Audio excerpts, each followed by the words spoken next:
حضرت جابر رضی اللہ تعالیٰ عنہ سے روایت ہے کہ رسول اللہ صلی اللہ علیہ وآلہ وسلم نے ارشاد فرمایا کہ جب شام کا وقت ہو تو اپنے چھوٹے بچوں کو گلی کوچوں میں پھرنے سے روکو،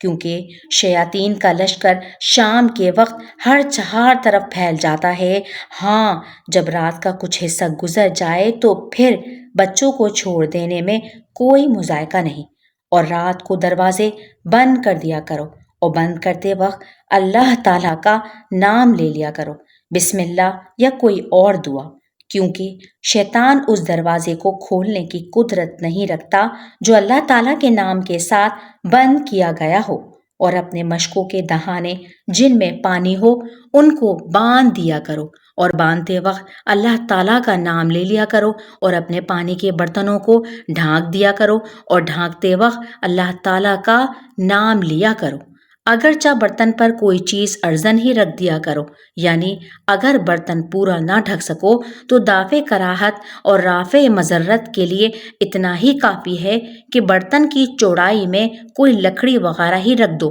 اور اپنے چراغ بجھا دیا کرو۔ حضرت جابر بن عبداللہ رضی اللہ تعالیٰ عنہ کہتے ہیں کہ رسول اللہ صلی اللہ علیہ وآلہ وسلم نے ارشاد فرمایا کہ رات گئے قصہ کہانیوں کی محفل میں نہ جایا کرو، کیونکہ تم میں سے کسی کو خبر نہیں کہ اس وقت اللہ تعالیٰ نے اپنی مخلوق میں سے کس کو کہاں پھیلایا ہے۔ اس لیے دروازے بند کر لیا کرو، مشقیزوں کے منہ باندھ دیا کرو، برتنوں کو اوندھا کر دیا کرو، اور چراغ